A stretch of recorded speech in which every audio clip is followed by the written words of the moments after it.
Chris Sewell here, baseball card collector, investor, dealer in that order. Welcome to the good stuff. High Rollers Vintage Edition, and it's basically Vintage Edition because we're looking at the latest Heritage auction. They're heavily vintage, although actually this time 3 modern cards do crack the top 10. Some big money sales in this auction, including 2 7-figure sales. We'll jump right in after I mentioned that this week's list is brought to you by Hoodies Collectibles. They're a consignment company that will sell your cards for you via eBay auctions. I've been using them myself for a couple of years now as part of my overall selling strategy. Great customer service. They get your cards listed fast and they get you paid quickly as well, much faster than some of the other companies. They've recently lowered their selling fees. And think about this chart for a second. If you sell a card through Hoodies for, let's say, $200, well, you're paying 14% commission. That's all in. I mean, if you sold a card yourself on eBay, that's about what eBay would charge you. But they do all the scanning, the listing, the shipping, the dealing with customers. They do all that for you. Plus, your item is being auctioned by an account with a lot more eyeballs on it than a standard eBay account. If you're looking to sell some cards, I recommend you give them a try. I've included their info in the description below. And I thank Hoodies for sponsoring this week's High Rollers. Looking at the 10 highest sports card sales from the latest Heritage auction, which ended on February 25th. Before we get to the top 10, we're going to look at some honorable mentions, and we'll start with pre-war baseball.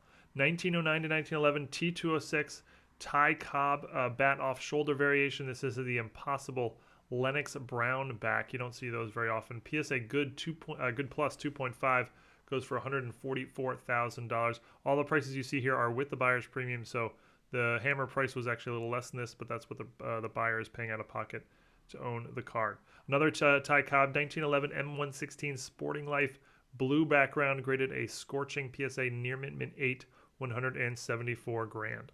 Stan the Man Musial rookie from 1948 Bowman from our Blazer division, PSA mint 9, $56,400. More Hall of Fame rookies in PSA mint 9, Ernie Banks, 1954 Topps, incredible PSA 9 there, 150,000 clams. Sadahara O, check that out, 1959 Japanese card, PSA mint 9, $34,800. Ron Santo, 1962 Topps, green tint. This is a PSA Gem Mint 10, which is a Pop 1. That's the only copy on planet Earth. $24,000. You can take the PSA Pop report and set registry for the cost on that one. George Brett, rookie, 1975 Topps. This is actually 1975 Topps Mini. PSA Gem Mint 10, $40,800. 1980s baseball is in the building. Let's get wild. 1980 Topps Rickey Henderson rookie, graded an SGC Gem Mint 10, $25,200. What's amazing about that is PSA 10s go for over 200 grand. Derek Jeter, this is actually a pre-rookie, 1992 Little Son Derek Jeter autograph, PSA Gem Mint 10, $23,400, super rare card there. Let's check out some football. How about a complete set of 1964 Philadelphia? This is the #1 ranked set on the PSA set registry currently. $123,600, obviously a super high grade set. Lots of PSA 9s and 10s included in that. Another complete set out of football, 1969 Topps Master set, 264 cards in the set. Also the #1 ranked set on the PSA registry at current times, $162,000. On to basketball, a couple of 1961 Fleer cards in high grade to show you. Bill Russell, it's actually technically his second card, PSA Mint 9, $21,600. And also Wilt Chamberlain, this is his rookie, 1961 Fleer, PSA near mint 8, goes for $46,800. How about a 1970 Topps basketball unopened wax box, 24 packs in the box. It's sealed and certified by Baseball Card Exchange. Pete Maravich is the biggest rookie this year, but lots of earlier cards of Wilt Chamberlain, Kareem Abdul-Jabbar, and other such stars, 144 grand. On to hockey, 1985 OPC Mario Lemieux rookie, PSA Gem Mint 10, $46,800 for Super Mario. As incredible as these card sales are, Heritage is actually better known for their memorabilia. Here's just a few examples. A game-used bat from Willie Mays from 1970 to 72 season. It's authenticated by PSA DNA, $75,000. Here's a game-worn jersey of Joe DiMaggio during the 1948 season.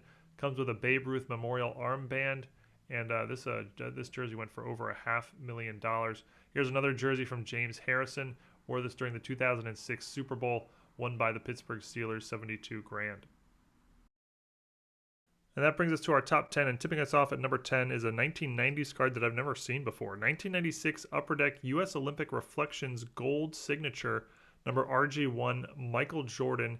It's graded PSA X Mint plus 6.5 with a DNA 10 for the auto. And yeah, I've never seen this card before. Didn't know this early auto of Michael Jordan existed. He's in his Olympic uniform, so not in a Bulls uniform, but still had no idea this card existed. You can see the upper deck authentication for the autograph sticker on the back. Sold for $210,000. I could not find another sale of a copy of this card in any grade ever. So obviously an extremely rare card. It's been graded by PSA a total of 4 times. This one's a pop 1 with 2 higher. There does exist a 7 and an 8 and also a PSA 6 in addition to the 6.5 here. Number 9, 1925 exhibits, Lou Gehrig rookie, graded a PSA authentic. The card is autographed by Gehrig, receiving a DNA 8 for the auto. And yeah, card looks like it's been in a fight with another card that didn't go well, but you should see the other card. Rips, creases, paper loss, chunks of the card missing, back damage with multiple tape and rips, etc., but extremely rare card, and this is Gehrig's a true official rookie card. Sold for $216,000. This is the first ever sale I could find of a copy of this card that had been autographed. It's actually only been authenticated by PSA DNA 4 times ever, meaning this card autographed by Gehrig in a PSA DNA holder 4 times ever. 3 of those received authentics, and 1 actually received a 4.5, but again, none of those have ever been put up for sale, at least that I could find. Number 8 from our recently been in a fight division now to our Blazer division, 1953 Topps number 244, Willie Mays, graded a scorching SGC Mint 9. This is a short print high number card, and absolute beauty. Looks gorgeous in the black drop of the SGC holder there. 9, yeah, centered perfectly. Corners and edges are basically perfect all around. A little tiny bit of edge wear down in the lower right along the black box, but nothing too crazy. Back looks basically extremely sharp. Sold for $360,000. This is the all-time record sale of this card in any grade ever by a long way. The previous high was another SGC 9 that went for $70,000, but that was all the way back in 2016. So not really a sale that you would feel is comparable to today. There has never been a PSA 9 or 10 sale ever recorded, so that's one of the reasons this is the all-time record sale, but pretty incredible there.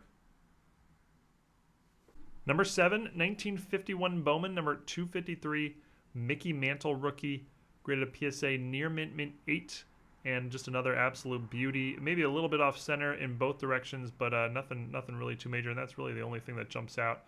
Corners and edges all super sharp. Surfaces basically perfect. Maybe the top edge, as you look at the card here, is the tiniest bit jagged, but nothing too major. Back looks essentially perfect. Sold for $480,000. This is the first sale of a PSA 8 in over 6 months, so no real recent comps.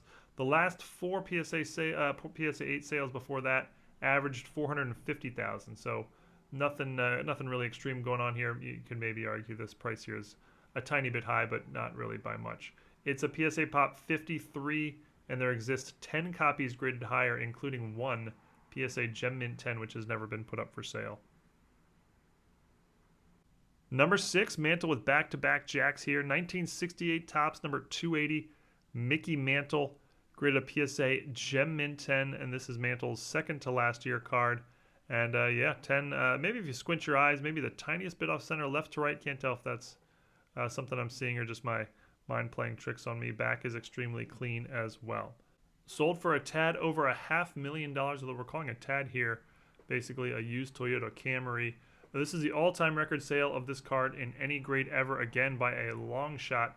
The previous high was also a PSA 10 back in 2021 that went for $214,000, so more than double the previous record.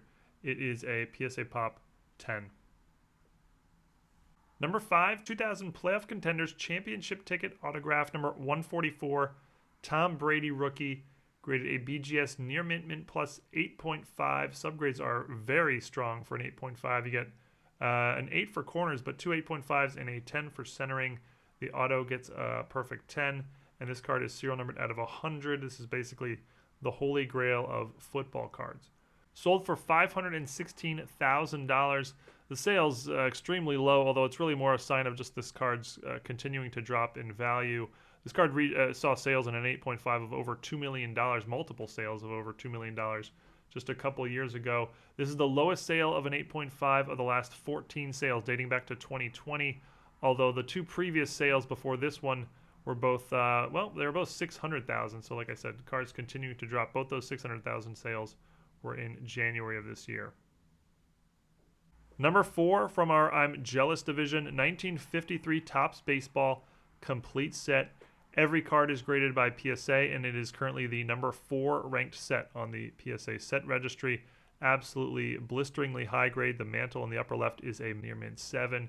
Jackie Robinson is a near mint 8. Willie Mays is a near mint 7. Satchel Paige is an 8.5. Absolutely an incredible set here.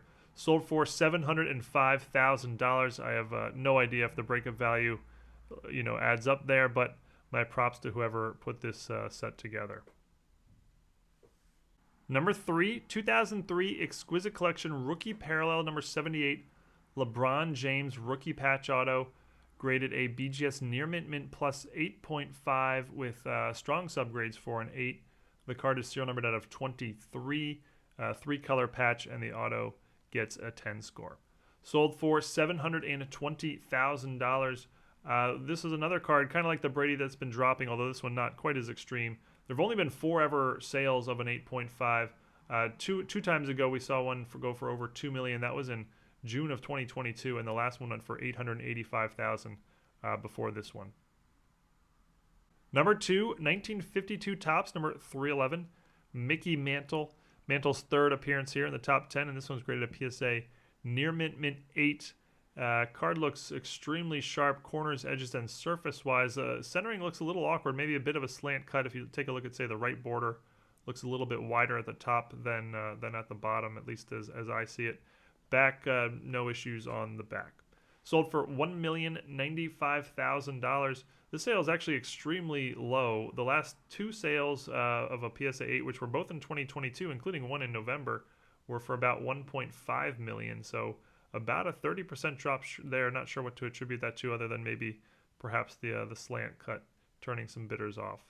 It's a PSA Pop 35 with 14 copies graded higher, including 3 PSA Gem Mint 10s, which have never been put up for sale.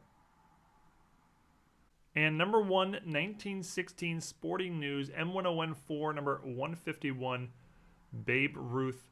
The very first card of the Babe when he was a pitcher for the Red Sox before he became an outfielder for the New York Yankees. Graded an SGC near mint 7. Absolute beauty of a card.